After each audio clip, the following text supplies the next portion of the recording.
রাজধানী ঢাকাসহ সারা দেশে বাতাসের সাথে সাথে গরমের মাত্রাও বাড়তে শুরু করেছে। এই অবস্থায় আগামী এক সপ্তাহ দেশের কোথাও বৃষ্টির খবর নেই।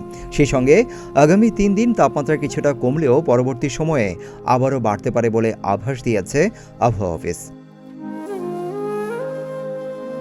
আবহাওয়া অফিসের পরবর্তী 72 ঘন্টার পূর্বাভাসে বলা হয়েছে, প্রথম 24 ঘন্টায় অস্থায়ীভাবে আংশিক মেঘলা আকাশসহ সারা দেশের আবহাওয়া শুষ্ক থাকতে পারে।